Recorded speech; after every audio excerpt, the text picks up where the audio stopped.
Bismillahirrahmanirrahim. Assalamualaikum warahmatullahi wabarakatuh.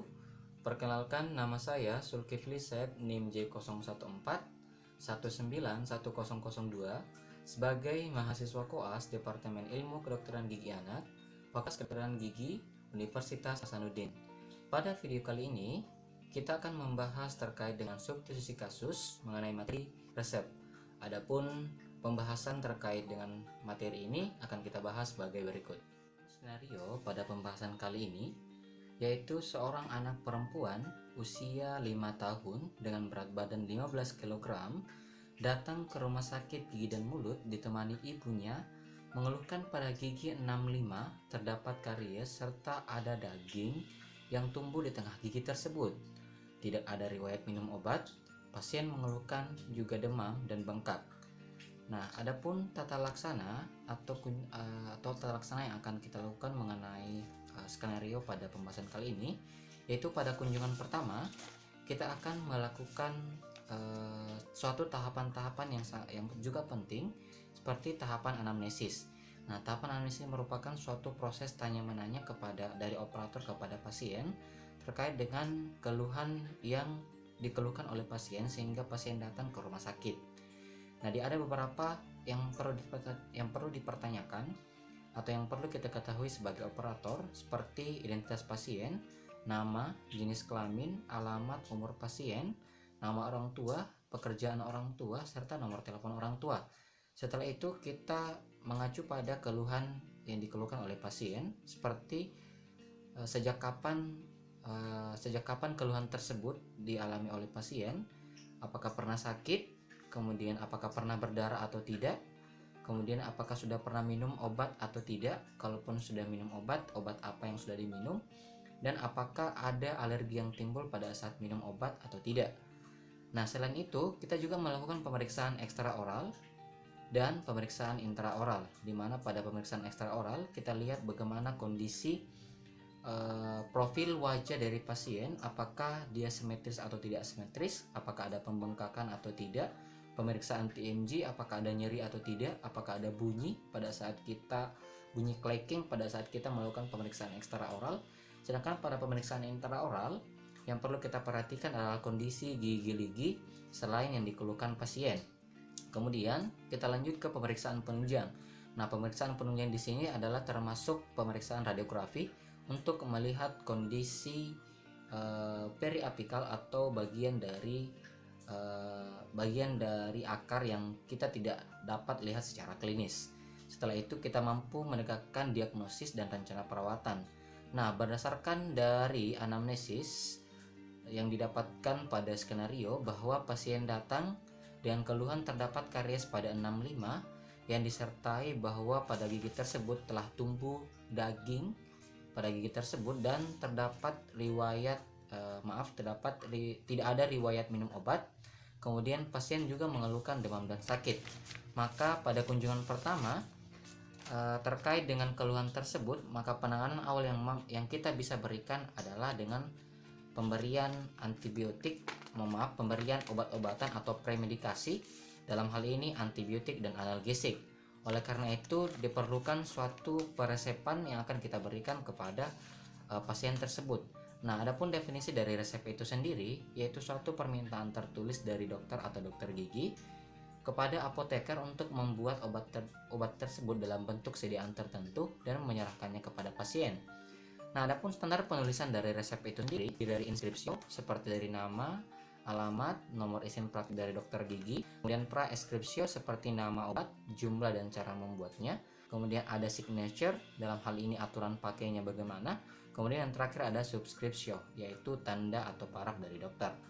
Nah, untuk pemberian premedikasi dalam hal ini antibiotik dan analgesik, maka pemberian resep pada anak itu bisa kita lakukan berdasarkan 3 kategori, yaitu berdasarkan umur, kedua berdasarkan berat badan, ketiga berdasarkan luas permukaan tubuh. Nah, untuk berdasarkan umur itu dibagi menjadi 2 rumus, yaitu rumus Young untuk usia 1-8 tahun, yaitu rumus N per N tambah 12 dikali dosis dewasa, sedangkan untuk usia 8 tahun ke atas yaitu menggunakan rumus Dayling, yaitu N per 20 dikali dosis dewasa. Sedangkan untuk berdasarkan berat badan terdiri atas 3 rumus, yaitu yang pertama rumus Clark, yaitu bobot dalam satuan pound dibagi 150 dikali dosis dewasa. Sedangkan rumus Black, bobot dalam satuan kilogram dibagi 62 dikali dosis dewasa. Dan rumus Tremik-Fier, dalam hal ini bobot dalam satuan kilogram per 70 dikali dosis dewasa. Nah, dosis dewasa dalam hal ini adalah analgesik yaitu 1000 sampai 1500 mg, antibiotik 1500 sampai 2000 mg, antiinflamasi 150 sampai 300 mg, dan vitamin 50 sampai 125 mg. Sedangkan untuk berdasarkan luas permukaan tubuh itu dengan menggunakan rumus metode BSA atau Body Surface Area atau disebut sebagai rumus Du Bois. Nah, rumus Du Bois atau BSA dalam kurung meter kuadrat ini sama dengan akar dari tinggi ditambah dengan berat atau bobot dalam satuan kilogram kita bagi 3600. Dalam hal ini body surface area anak dalam hal dibagi 1,73 dikali dosis dewasa. Nah, kita ketahui bahwa pasien berusia 5 tahun dengan berat badan 15 kg. Nah, adapun penentuan dosis minimal dan dosis maksimal dari pemberian resep baik itu pemberian antibiotik maupun dari analgesik. Yang pertama kita ke antibiotik. Nah, untuk resep untuk anak usia 5 tahun dengan menggunakan rumus Young untuk dosis minimal N ditambah N tambah 12 N per N tambah 12 atau dalam hal ini 5 dibagi 5 tambah 12 dikali 1500 didapatkan 441 mg dosis sehari dalam dosis sehari yang kemudian kita bagi 3 atau dalam satuan 1 kali minum itu 147 mg. Sedangkan untuk dosis maksimal kita dapatkan yaitu 588 mg berdasarkan 5 dibagi 5 tambah 12 dikali dosis dewasa dalam hal ini 2000. Didapatkan untuk dosis dalam satuan 1 kali minum yaitu 196 mg. Sedangkan untuk analgesik yaitu untuk dosis minimal itu didapatkan 294 mg atau dalam satuan jika dibagi menjadi 3 untuk 1 kali minum yaitu 98 mg. Sedangkan untuk dosis maksimal itu kita N dalam hal ini 5 per 5 tambah 12 dikali 1500 didapatkan dosis maksimal 441 mg dalam sehari yang kemudian kita bagi persatuan minum yaitu 147 mg. Sedangkan untuk contoh penulisan resep seperti pada gambar yang tampil di sini kita lihat bahwa untuk pemberian antibiotik kita untuk antibiotik dalam hal ini digunakan amoksisilin dalam sediaan sirup dengan satuan 125 mg per 5 ml FLS 2 atau dalam hal ini untuk penggunaan 2 botol. Untuk aturan pakainya yaitu 3 kali 1/4 Ciorik PC, maksudnya 3 kali 1/4 sendok pabrik setelah makan atau post keenam yaitu setelah makan. Nah, mengapa di sini penggunaannya 3 kali 1/4 sendok?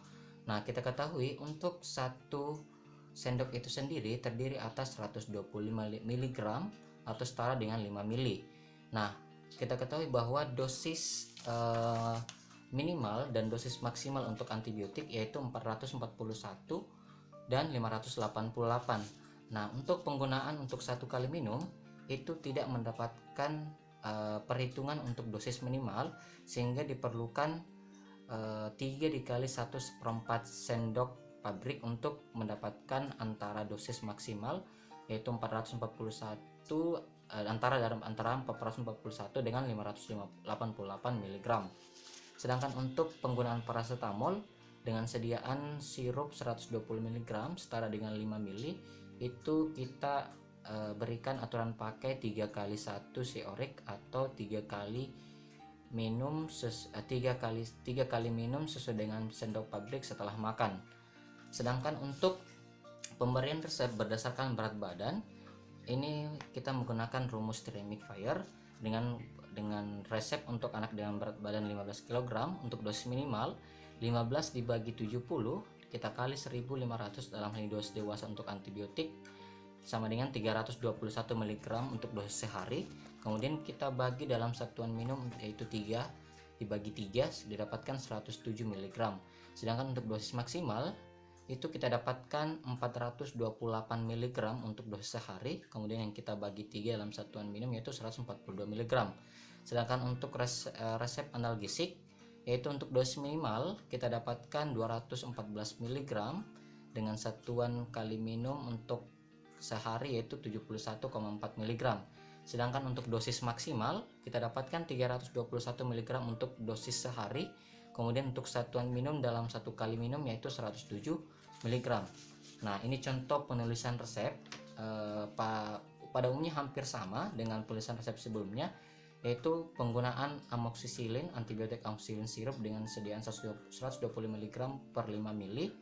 Nah, untuk di sini penggunanya 3 kali 1 atau 3 DD1 Siorek PC atau 3 kali 1 sesuai dengan sendok pabrik Posko 6. Nah, kita ketahui bahwa dosis minimal dan dosis maksimal untuk resep berdasarkan berat badan yaitu 321 dan 428. Nah, dilihat di sini bahwa untuk satu kali minum yaitu setara dengan 120 mg. Nah, jika dikali 3 kali minum dalam sehari maka sudah mencukupi dari dosis minimal atau berada di antara dosis minimal dan dosis maksimal. Nah, sedangkan untuk untuk analgesik dalam hal ini paracetamol itu dengan 3 kali 1/2 Siorek atau 3 kali 1/2 sendok pabrik Posko 6. Jadi ini diharapkan mampu menurunkan gejala dari demam dan bengkak pada pasien, sehingga pada kunjungan kedua atau pada minggu kedua kita dapat melakukan perawatan selanjutnya, yaitu perawatan pada karies 65 yang didiagnosis pulpitis hiperplastik atau pulpa polip. Dengan rencana perawatan kita akan melakukan prosedur pulpektomi. Kita ketahui bahwa perawatan pulpektomi merupakan suatu tindakan dengan pengambilan seluruh jaringan pulpa dari kamar pulpa dan saluran akar. Kemudian indikasi dan kontraindikasi dari perawatan pulpektomi sendiri itu ada beberapa hal yang ini dijadikan sebagai patokan mengapa kita melakukan prosedur pulpektomi. Nah, indikasi yang pertama adalah bahwa gigi sulung dengan infeksi yang melebihi dari kamar pulpa atau dengan diagnosis pulpitis irreversibel atau nekrosis pulpa. Kemudian yang kedua didapatkan bahwa terjadi resorpsi akar kurang dari sepertiga apikal. Kemudian indikasi yang ketiga sudah terjadi resorpsi interna tapi belum perforasi akar. Kemudian didapatkan bahwa gigi sulung dengan adanya abses periapikal. Kemudian indikasi yang terakhir bahwa gigi sulung dengan perawatan pulpotomi yang dilakukan sebelumnya itu tidak berhasil. Sedangkan adapun kontraindikasi dari perawatan ini yaitu yang pertama ditemukan bahwa terjadi resorpsi patologis akar eksternal yang melibatkan lebih dari sepertiga apikal. Kemudian yang kedua didapatkan bahwa ada keterlibatan jaringan periradikular dari gigi sulung yang sudah meluas ke bagian tutbat dari gigi permanen. Kemudian juga didapatkan bahwa ada resorpsi internal yang berlebihan. Nah, berdasarkan pada skenario didapatkan bahwa pasien datang dengan keluhan karies pada 65 dengan adanya dengan adanya daging yang tumbuh pada gigi tersebut, sehingga kita diagnosis bahwa hal tersebut sebagai pulpitis hiperplastik atau pulpa polip, sehingga ini termasuk dalam indikasi dengan diagnosis pulpitis irreversibel atau pulpa pada gigi pasien itu masih vital. Maka kita mampu melakukan perawatan pulpektomi vital dalam satu kali kunjungan. Nah, kita ketahui bahwa pulpektomi sendiri terdiri atas 3. Ada yang pulpektomi vital, pulpektomi devital, dan non vital. Nah, pada perawatan kali ini berdasarkan pada skenario pada pasien, kita bisa melakukan perawatan one visit dengan alasan bahwa pasien diagnosis dengan pulpitis dengan pulpa yang masih vital, sehingga kita mampu melakukan prosedur dalam satu kali kunjungan. Pulpektomi vital ini merupakan suatu pengambilan seluruh jaringan dalam ruang pulpa dan saluran akar secara vital. Adapun tahapan atau prosedur dari pulpektomi vital itu sendiri yang kita dapat melakukan dalam satu kali kunjungan atau one visit. Yang pertama, kita melakukan foto ronsen, dalam hal ini fotoradiografi periapikal, untuk melihat kondisi dari periapikal atau akar dari gigi 65. Setelah itu kita lakukan anestesi. Nah, anestesi di sini untuk mencegah atau mengurangi kesakitan pada saat kita melakukan anestesi lokal, maka terlebih dahulu kita melakukan anestesi topikal pada anak, kemudian kita lanjutkan dengan anestesi lokal atau anestesi infiltrasi.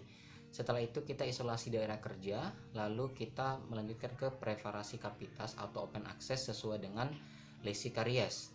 Nah, untuk mengangkat sisa-sisa karies dan debris pada ruang pulpa, maka direkomendasikan untuk memakai bur besar dan bulat. Dan setelah itu kita periksa apakah semua jaringan koronal telah terangkat. Nah, setelah hal tersebut telah kita pastikan, kita lanjut ke pengangkatan ruang pulpa dan kita evaluasi perdarahan.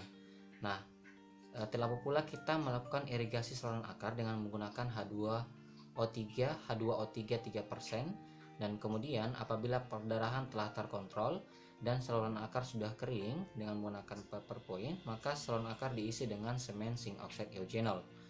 Nah, setelah itu kita melakukan foto ronsen kembali untuk memastikan bahwa saluran akar ini sudah terisi atau sudah terisi secara hermetis pada saluran akar pada gigi pasien, dalam hal ini gigi 65. Setelah itu kita menginstruksikan pasien, kita minta kembali datang dalam satu atau 2 minggu untuk mengevaluasi keberhasilan perawatan dari pulpektomi ini. Mungkin sedikit yang bisa saya jelaskan terkait dengan perawatan pulpektomi. Mohon maaf bila ada kurang. Wabillahi taufiq wal hidayah. Wassalamualaikum warahmatullahi wabarakatuh.